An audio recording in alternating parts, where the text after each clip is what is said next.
Coming up on today's swim episode. That you can take very different styles or different genres and create a brand new following or a brand new way of thinking about things. And it just allows for a brand new vein of creativity. Oddly enough, I was looking at a video from another. This is Swim, Success with Music.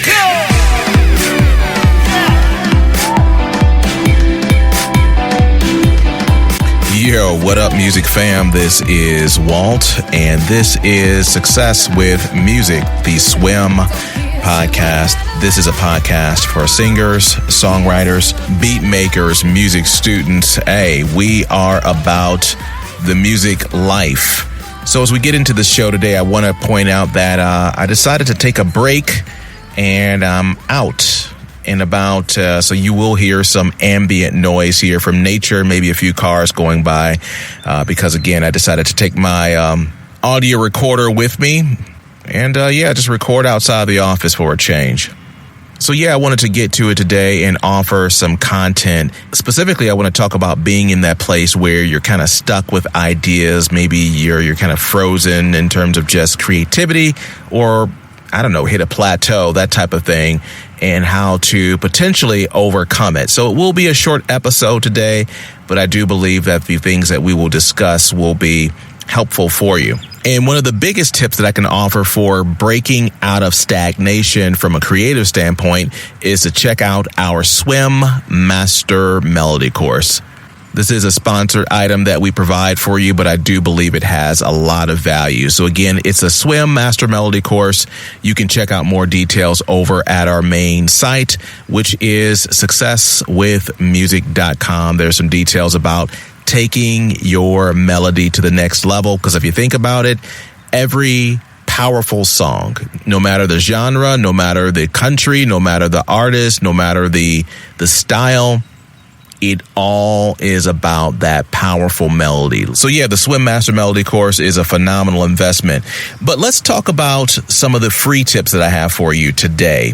Tips that will help you break out of that place of stagnation. So let's get to it.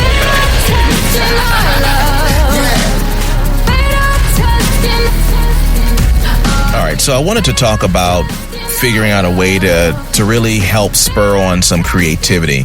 A lot of us, we sit down in the studio or we sit down to write or however you go about the creation process. You can find that your mind is closing in on you. Ideas are not really coming out as you want them to happen. Or you may feel that, you're stuck doing the same things over and over again. For me, when I have those experiences, I feel like every song is the same. All the lyrics are the same. And it's kind of frustrating. And it also, I don't know, maybe it's like a self-feeding problem, meaning when you start to feel less creative or you start to feel stuck, that same feeling creates more of the same. So it's like this circular thing. And often what it takes is just being able to have something that will break that stagnation, break that writer's block, break that cycle of non-creative sessions that you may be experiencing when trying to make some music. And I thought about this the other day. So we in the Western system, we operate on a 12-tone system. So in other words, if you whip out your guitar or you hop on your MIDI controller, your keyboard, whatever, if you start playing notes on your instrument in succession, fret by fret by fret, or, key by key on the piano, after you play 12 notes, you're back at, you're repeating notes essentially. So the point is, if you think about it, this is a pretty deep thought in my mind. All Western music, or I shouldn't say all Western music, the vast majority, 99 probably % of all Western music, it's based on the 12-tone system. So in other words, there are only so many chords, so many keys, so many chord progressions that one can use before you have to use them again. And so to me, that is, I don't know, it feels very restricting when you think about the tools or the foundation that we have to start with. So I don't know, maybe you don't feel restricted or constrained by the 12-tone system, but a lot of the popular music that we consume, I would say it all falls within that system. When I say popular music, I mean like popular country, popular rock, rap, electronic, dance, whatever. It all, in my mind, fits under the pop category because most people listen to these styles of music. Sure, you can have your ultra creative, ambient, 12-minute songs. Those things are really not the norm. So when I say pop music, things that you will normally listen to in rotation or in a playlist on Spotify or Apple or whatever. So anyhow, those are my thoughts about why we can sometimes be restricted. Again, that may not be your hang up, but it's still a reality. Beyond that, man, I want to just talk about ways to really freshen things up from a creative standpoint. All right, let's get into those tips. All right, so let me start with tip number one, and I'll bring up tip number one by way of a story I had. So I'm in the office the other day, and one of the guys, he was asking me about this music that apparently emerged from someone's hidden vault from like decades ago. The long story short is it was some music from the 70s that they put up on Spotify recently, and apparently it's been lost for many years, and it was like this whole huge album, kind of this groovy sound like way back in the day. He sent me the artist name, the album name, like, hey, Walt, check this out. And I'm like, yeah, I'll give it a few spins and just kind of, see what it's all about. And when I was listening to it, quite frankly, I wasn't really digging the genre that much, but I sat and listened to it. And as I was listening to it, I was just, observing like the composition. They had some atonal things going on in terms of vocals. I was listening to just like the mixing of it, the instrumentation, just the ambient room. Because back in those days, they weren't using digital, man. They were just straight up using just, your analog and acoustic stuff. And as I was listening to it, it just started to spur on some new ideas. I'm like, oh, you know what? This is really not the style of music that I would write in or produce in, but just some of the instrument choices and placement choices in terms of instrumentation, in terms of the panning and things like that. It started to spur on some brand new ideas, and I'm like, you know what? I'm kind of digging some of the vibe that was on the music. The point is, by simply listening to other styles of music, styles that I'm not that invested in, it started to help me to become, in that moment, more creative than before. So let me give you a modern day or present day example. Right now, there's this song out there called Old Town Road, right? Many of you guys have heard of it, with Lil Nas X and Billy Ray Cyrus. A very interesting song. It's getting a lot of play out there. Why? Because there's this mashup between hip hop, rap, trap, and country, right? So traditionally, rap, trap, country, they have been at opposite ends of the universe from a creative standpoint, even audience-wise. Very, very different people who consume these types of genres.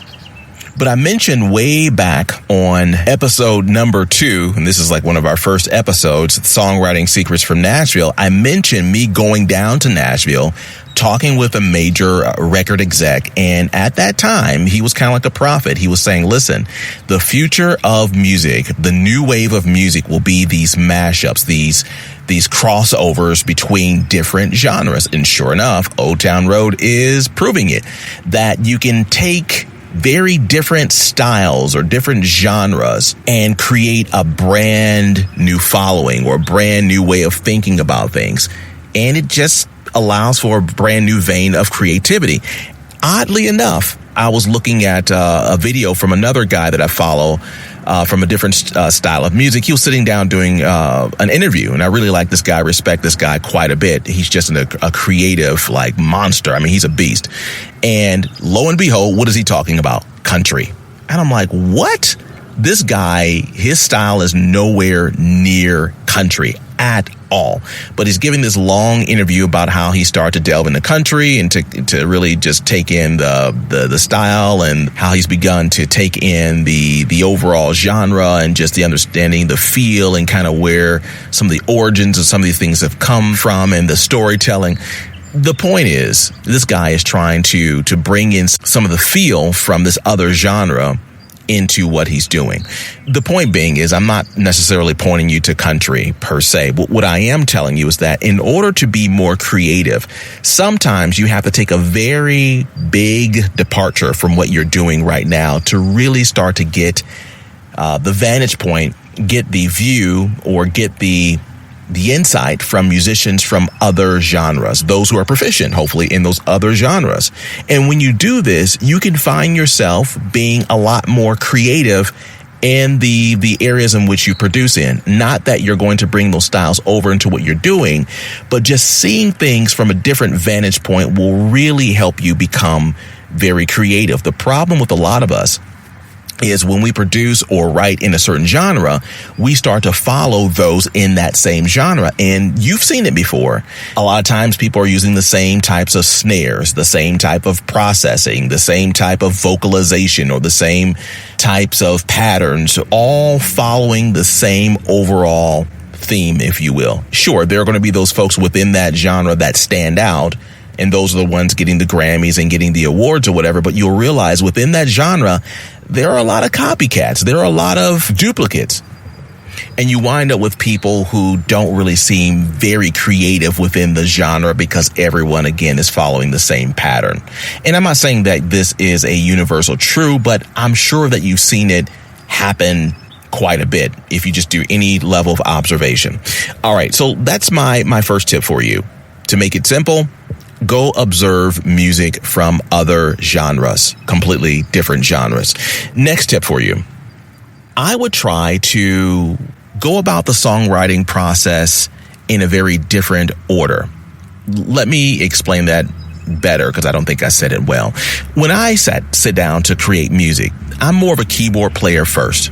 So when I sit down to create music, I'm typically starting with chord structure. I'll start creating. So I'll sit down and I'll use the chords that I typically will play. And then from there, I'll have my chords, then I'll create my bass line, and then I'll create a drum track. And then around that, I'll create some lyrics.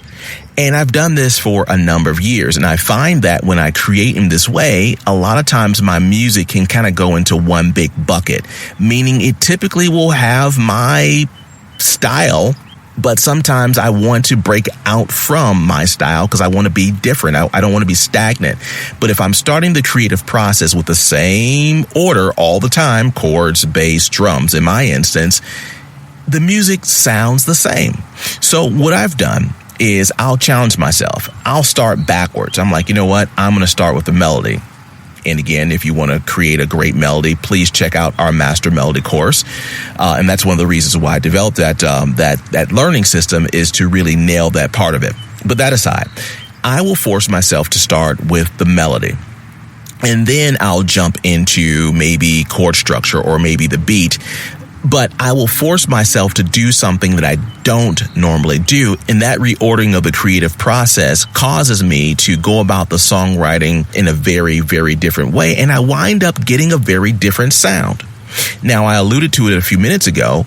I sometimes am guilty of just using the same keys. For instance, I'm pretty proficient in playing in the key of E flat. I'm pretty proficient in playing in the key of C.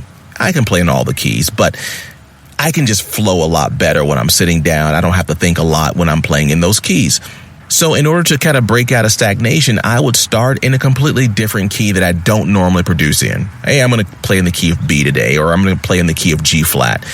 Just creating in a different key sometimes will be the thing that causes your creative process to be different. Because if you're, again, very proficient in playing in a particular key, the new key will cause you to maybe think a bit more about your chord choices or your fingering if you're playing, guitar or piano. And many of you know this already, but new keys have different sounds. And I know that is obvious for most of us, but one music trainer mentioned to me that using different keys is like using different colors. So if you have, a room that you're decorating in your apartment or your house, yeah, you can have all white and black, furniture and curtains and stuff like that. You can go to a different room and have a completely different color scheme, like yellow, blue, or green, or pink, or what have you.